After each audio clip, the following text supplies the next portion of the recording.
It's the year 2043. China and the United States are at war. This isn't World War III, and it's not fought the old way. There are no massed armies, no trenches stretching across continents. Instead, there are swarms of drones, autonomous tanks, and AI generals fighting AI generals.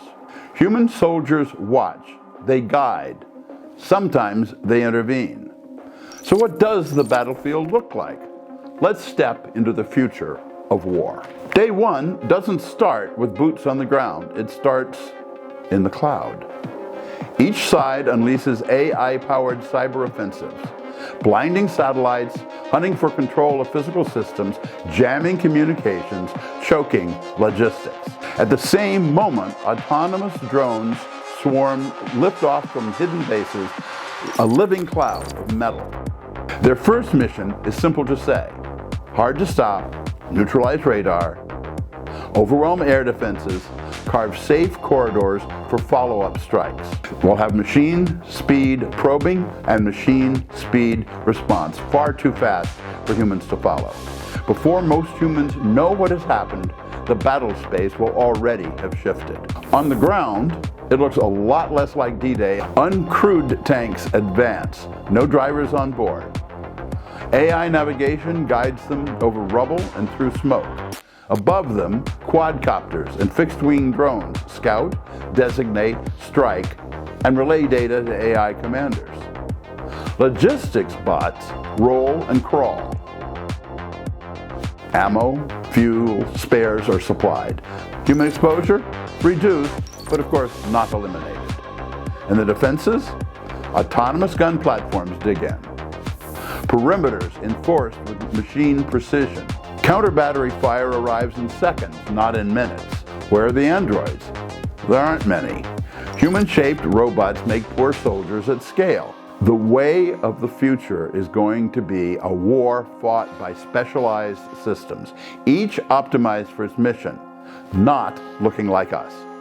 It's war at machine speed, thousands of micro-decisions every second, algorithms competing for advantage. Humans still matter for strategy and intent, at least we hope they do. So where are the humans?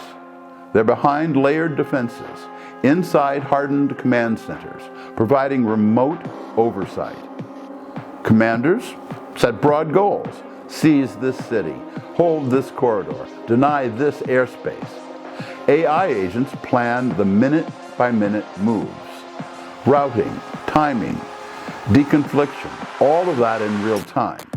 And all of that on a vastly faster timescale than humans can track. Operators sit behind screens, approving the high-risk strikes or stepping in when a system behaves unpredictably. Soldiers still exist, but their roles have shifted dramatically. They're medics because, of course, there are people and civilians involved. Special operations, on-the-ground judgment.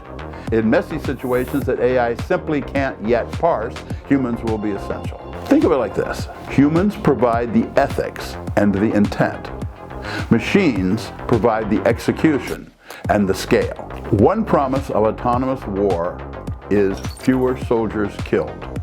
That robots take the most dangerous work. But civilians, they don't get a safe pass. Autonomous systems misidentify targets. They can be hacked. They can escalate too quickly. Cities become high-tech chessboards. Drone swarms clash overhead. Cyber attacks plunge neighborhoods and cities into blackouts, or worse.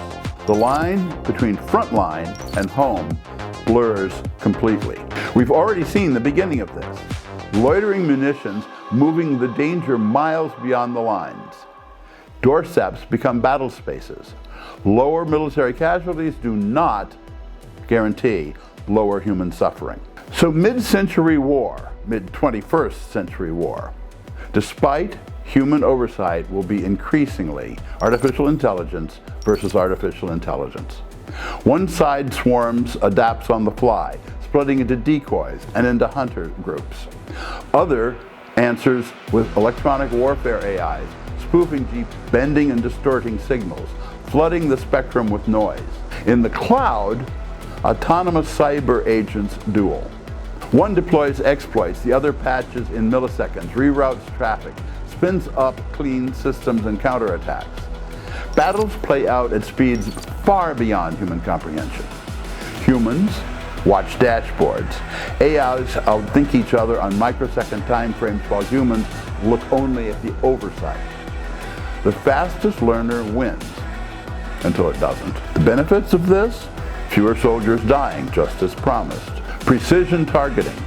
Potentially shorter wars, because machines can grind down each other's capacity very fast. But what are the dangers? Loss of human control. A bad model call becomes a battlefield catastrophe. Escalation spirals. Retaliation happens well before humans can intervene to stop it. So, who has accountability? Who answers when an algorithm pulls the trigger? And the biggest strategic risk, what deters war today, is the fear of mass human casualties. If robots take the brunt, war becomes easier to start, easier to escalate, and more importantly, politically easier for the politicians to sell. So what does mid-century war look like? It's not the clash of millions of troops, it's a duel of systems. Some of these systems are physical. All are partly in cyberspace. Humans still set the intent, at least initially and nominally. AIs plan and execute. Robots and drones do the actual fighting. Civilians still die, caught in the crossfire, caught in machine-machine escalation. Are we heading toward android armies? No, certainly not yet. What we're building is a battlefield run by diversified autonomous systems: air, land, sea, space, and cloud. Coordinated, persistent, and relentlessly optimized. The question isn't, is it possible? We've already answered that question in the affirmative. The question isn't whether we want it. Governments are sprinting toward it whether we want it or not. The real question is whether we'll control it or it will control us. And like so much with artificial intelligence, the biggest human risk may not be extinction. It may be irrelevance. If this vision makes you think, hit subscribe, hit that like button, and tell me in the comments, would you trust an AI to fight wars for you? Or are we on the path to disaster? The future is arriving, faster than our old playbooks ever imagined. Let's make sure we're ready.